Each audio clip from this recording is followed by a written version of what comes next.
बिस्मिल्लाहिर्रहमानिर्रहीम। अस्सलाम वालेकुम।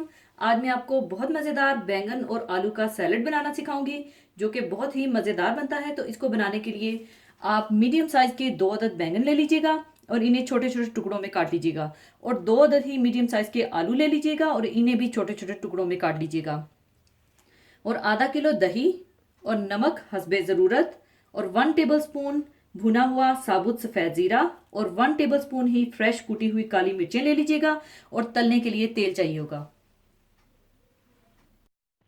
सबसे पहले आप तेल गर्म कर लीजिए और तेल में थोड़े थोड़े बैंगन डालकर फ्राई कर लीजिएगा यहाँ तक कि ये हल्के से सुनहरी माइल होने लगे। और फिर इन्हें निकाल लीजिएगा और सेम इसी तरह से आप आलूओं को भी फ्राई करके निकाल लीजिएगा।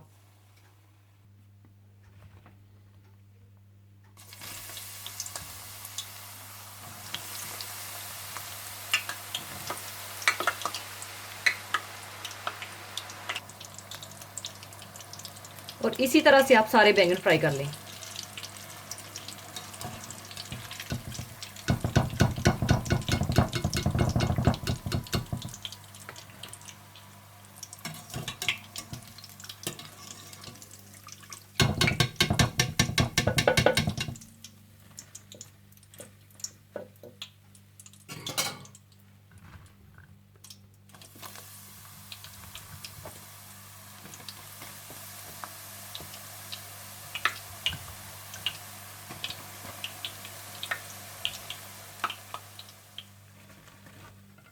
और इसी तरह से आप आलूओं को भी फ्राई कर लीजिएगा।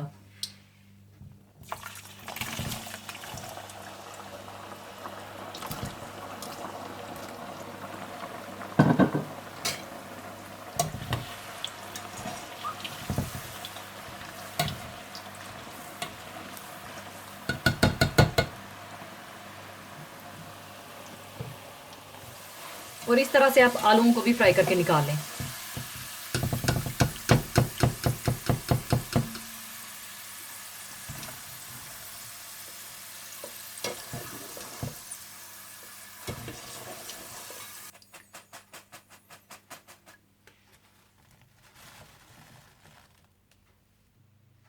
इसके बाद आप एक बर्तन में दही डाल लें और इसमें आप डाल लें भुना हुआ ज़ीरा, फ्रेश कुटी हुई काली मिर्चें और नमक डालकर अच्छी तरह से मिला लें।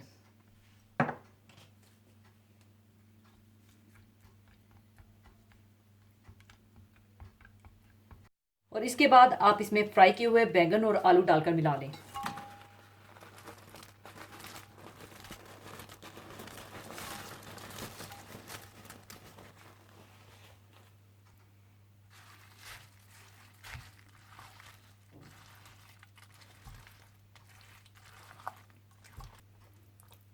इसके बाद अब इसे मैं दूसरे बर्तन में शिफ्ट कर लूंगी और फ्रिज में रखकर बिल्कुल ठंडा कर लूंगी।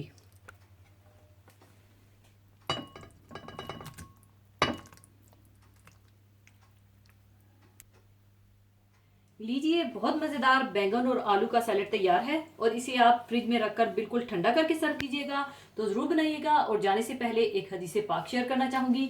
हदीस पाक इस तरह से है। हज़रत अबू हुरैरा रज़ी अल्लाह ताला अन्हो से रवायत है कि रसूलुल्लाह सल्लल्लाहु अलैहि वसल्लम ने इरशाद फरमाया, अल्लाह ताला तुम्हारे जिस्मों और तुम्हारी सूरतों को नहीं देखता, बल्कि वो तुम्हारे दिलों और अमलों को देखता है। इंसान के तमाम अमाल का दारोमदार उसकी नीयत पर है।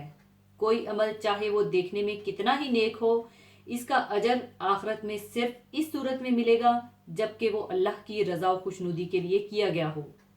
और अगर वो अमल इखलास व नीयत से नहीं किया गया होगा तो आखिरत में इसकी कोई कीमत ना होगी और इसका वो अमल खोटा सिक्का करार पाएगा। इसलिए कि बारगाह खुदाबंदी में किसी अमल की मकबूलियत का इन्हसार सिर्फ खुलूस पर है।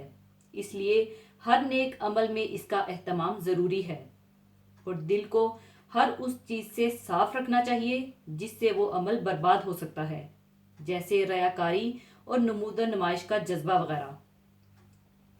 इस हदीस मुबारक से एक और हकीकत वाज़ह होती है कि बेअक वक्त दिल और अमल दोनों की इस्लाह ज़रूरी है, क्योंकि एक की इस्लाह दूसरे की इस्लाह पर इन्हिसार करती है।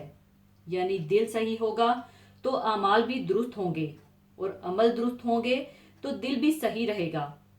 अमाल की इस्लाह के बगैर और दिलों की इस्लाह के बगैर अमाल की इस्लाह मुमकिन नहीं। नीयत की सूरत में अल्लाह ताला ने अहले ईमान को वो नुस्खा कीमिया अता फरमाया है कि जिसकी बुनियाद पर ज़रा सी तवज्जो से मुसलमान मिट्टी को सोना बना सकता है। इंसान की ज़िंदगी का कोई जायज़ काम ऐसा नहीं है कि जिसे कोई ना कोई अच्छी नीयत करके सवाब का काम ना बनाया जा सके।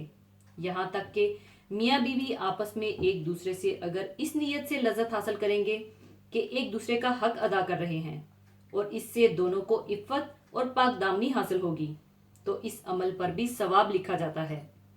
अलगर्ज ज़िंदगी के वो तमाम जायज़ उमूर जो कि रोज़मर्रा में किए जाते हैं सिर्फ इखलास और नीयत से अजर का बाइस बन सकते हैं। इसी के साथ मैं आपसे इजाज़त चाहूँगी। अपना बहुत ख्याल रखिएगा, दुआओं में याद रखिएगा। अल्लाह हाफिज़।